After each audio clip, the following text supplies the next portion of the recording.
Hello, listening friends. नमस्कार श्रोता मित्रों, It is a joy for us to know that you are tuning in and blessed by these broadcasts. हम ये जानकर आनंदित हैं कि आप इन प्रसारणों में सम्मिलित होकर आशीष प्राप्त कर रहे हैं। I hope that you will write to us and tell us how this is ministering to you. मुझे आशा है कि आप लिखकर हमें बताएंगे कि कैसे ये आपके लिए काम कर रहा है। But if you are joining our broadcast for the first time, लेकिन यदि आप पहली बार हमारे अध्ययन में सम्मिलित हो रहे हैं, we are in the middle of a series about the awesome grace of God. तो हम परमेश्वर के विस्मयकारी अनुग्रह की श्रृंखला के मध्य में हैं।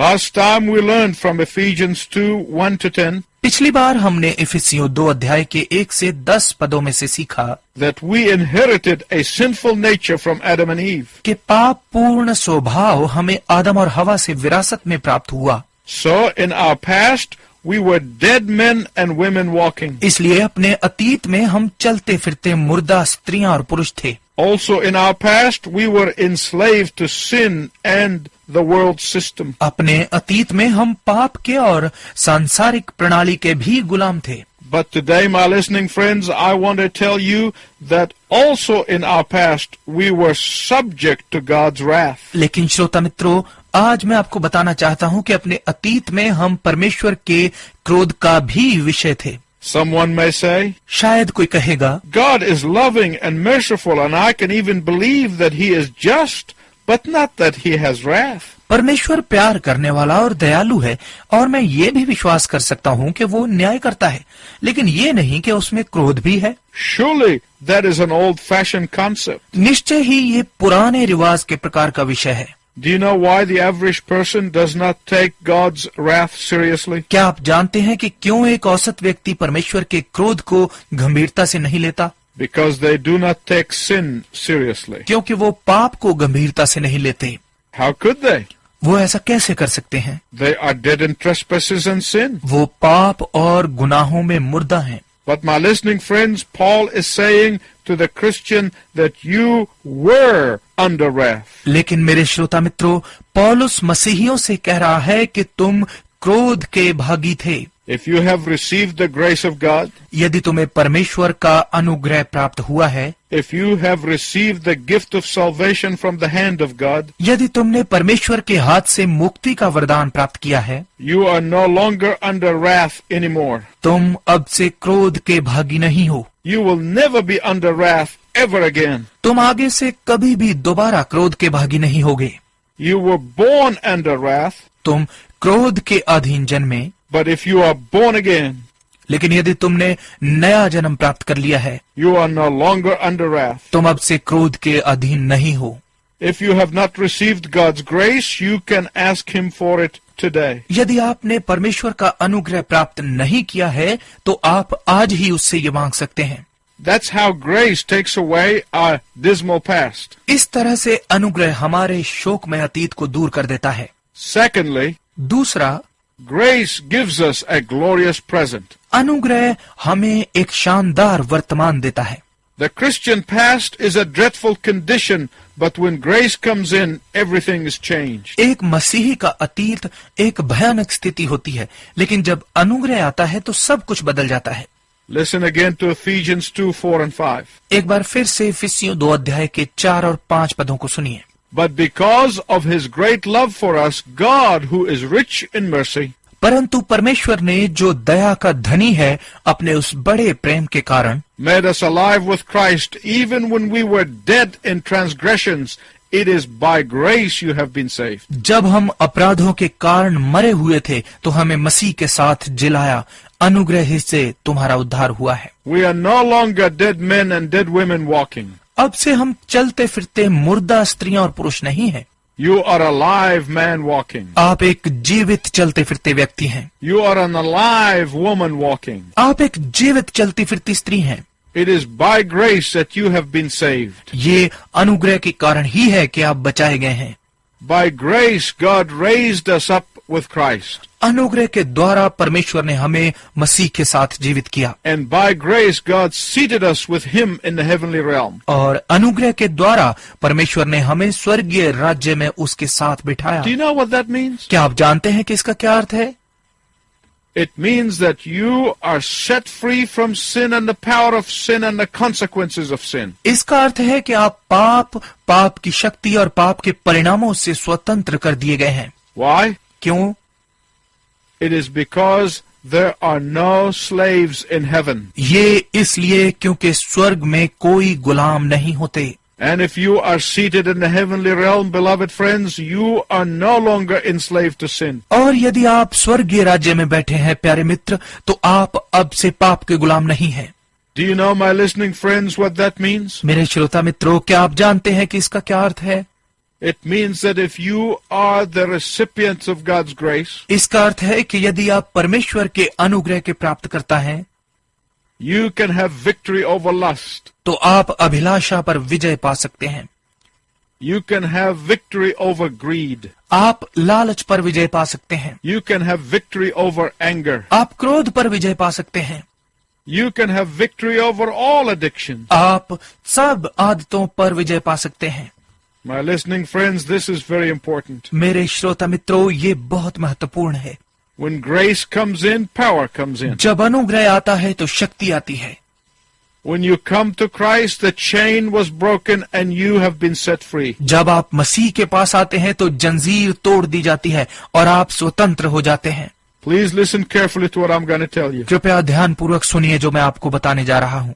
If you do not have that victory in your life, it could be because of one of two things. यदि आपके जीवन में वो विजय नहीं है तो ये दो में से एक बात के कारण हो सकती है। You either did not know that you could have victory over sin, या तो आप जानते नहीं थे कि आप पाप पर विजय पा सकते हैं, or you never learned how to claim your victory. या फिर आपने कभी सीखा ही नहीं कि आप अपनी विजय को प्राप्त कैसे करें। When you accept Christ, you are seated in the heavenly places already. जब आप मसीह को स्वीकार करते हैं तो आप पहले ही स्वर्गीय स्थान प्राप्त कर चुके हैं।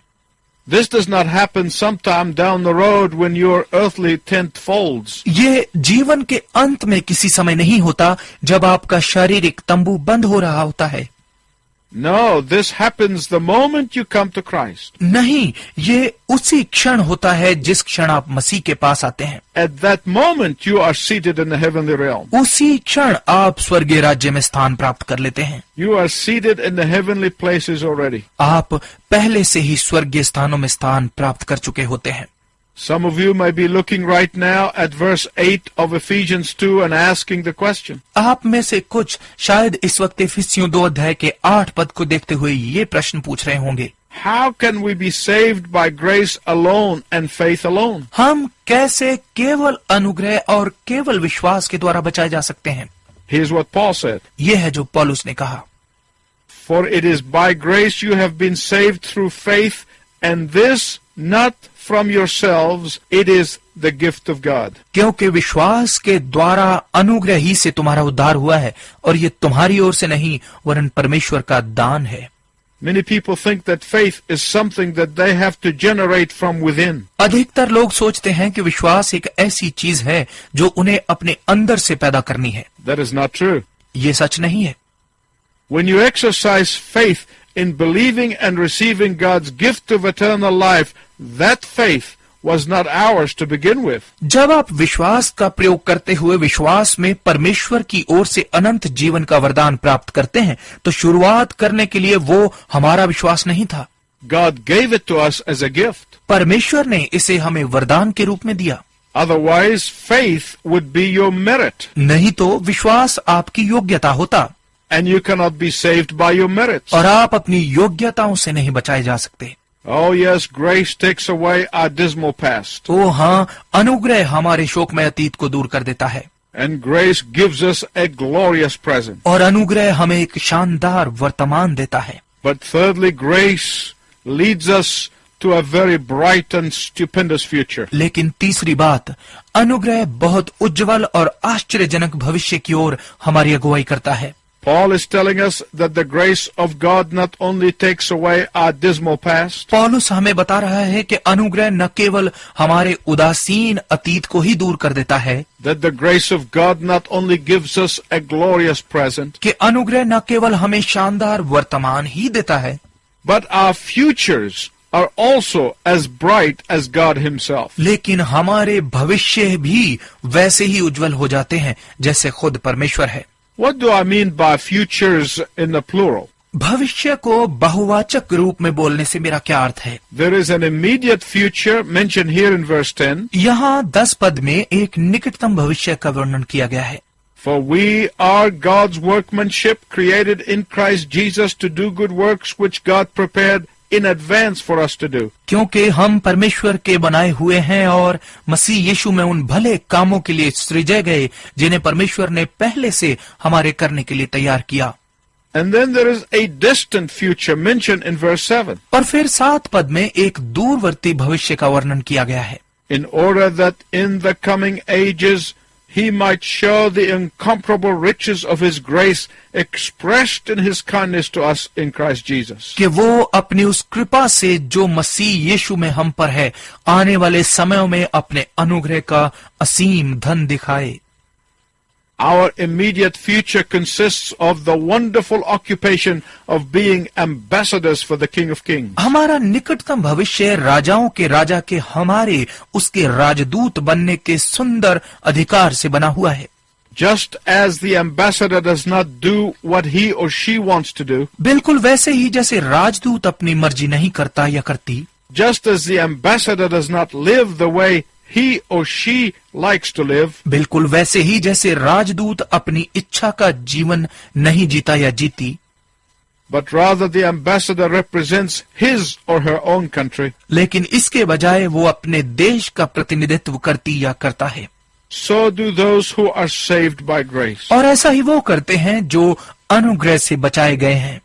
Good works do not save us, अच्छे काम हमें नहीं बचाते, but once we are saved, we have good works in store for us. लेकिन एक बार जब हम बचा लिए जाते हैं तो हमारे लिए अच्छे कामों का भंडार है। Grace and good works do not save us, अनुग्रह और अच्छे काम हमें नहीं बचाते, but our good works are merely our expression of gratitude for God's grace. लेकिन हमारे अच्छे काम परमेश्वर के अनुग्रह के लिए केवल धन्यवाद का एक प्रगटावा है। There are some people who say that now that we are saved by grace, we can sin to our heart's content. कुछ ऐसे लोग हैं जो कहते हैं अब जबकि हम अनुग्रह के द्वारा बचाए जाते हैं हम अपने हृदयों की संतुष्टि के लिए पाप कर सकते हैं। We can just sit on our easy chair and do nothing. हम आराम से अपनी आराम कुर्सी पर खाली बैठ सकते हैं। Let me illustrate. मैं इसकी उदाहरण देता हूँ। Can you imagine a king or a queen bringing in a homeless person off the street? क्या आप एक राजा और रानी को सड़क से एक लावारिस व्यक्ति को उठाकर लाते हुए कल्पना कर सकते हैं? They adopt him as their son and becomes a prince. वो उसे अपना पुत्र बना लेते हैं और वो राजकुमार बन जाता है। He gets cleaned up उसे साफ किया जाता है and he gets washed up और नहलाया जाता है and his adoption papers are signed. और उसे ग्रहण करने के दस्तावेज तैयार हो जाते हैं। And then the next day he goes down to the streets and starts to live as he did before. और फिर अगले दिन वो वापस सड़क पर चला जाता है और वैसे ही जीना शुरू कर देता है जैसे वो पहले जीता था। No, नहीं, he begins to learn how to behave like a prince. वो सीखना शुरू करता है कि एक राजकुमार की तरह कैसे व्यवहार करे। He begins to learn how to walk like a prince. वो एक राजकुमार की तरह चलना सीखना शुरू करता है। And that is the immediate future that the grace of God brings to us.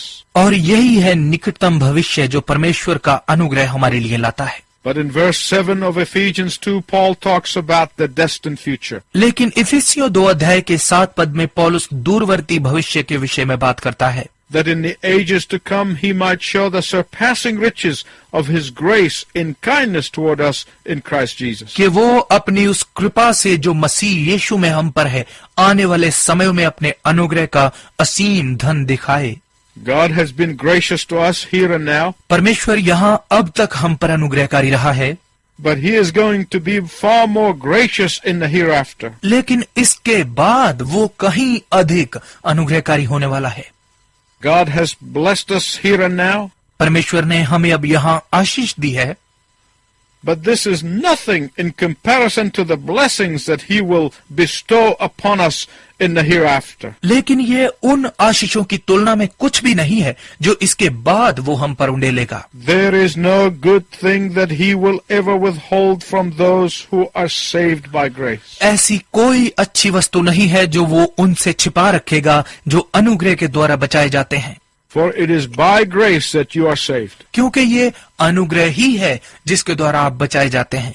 By faith, which is not your faith, but the gift of God. विश्वास के द्वारा जो कि आपका विश्वास नहीं है परंतु परमेश्वर का दान है। And you were saved for a purpose, and that is to serve the living God. और आप एक उद्देश्य के लिए बचाए गए और वो है जीवते परमेश्वर की सेवा करना। My listening friends, मेरे श्रोता मित्रों, are you walking in the good works for which you are predestined to walk in? क्या आप अच्छे कामों में लगे हुए हैं जिसके करने के लिए आप पूर्व निर्धारित किए गए हैं? Are you serving with all of your heart in thankfulness to the grace of God? क्या आप परमेश्वर के अनुग्रह की अपने संपूर्ण हृदय के साथ धन्यवाद सहित सेवा कर रहे हैं? I want to challenge all of you who are the recipients of the grace of God. मैं आप सबको जो परमेश्वर के अनुग्रह के प्राप्त करता है चुनौती देना चाहता हूँ To seek to serve God in some way. कि किसी भी रूप में परमेश्वर की सेवा करने की खोज करें। And until we meet again, I wish you God's richest blessing.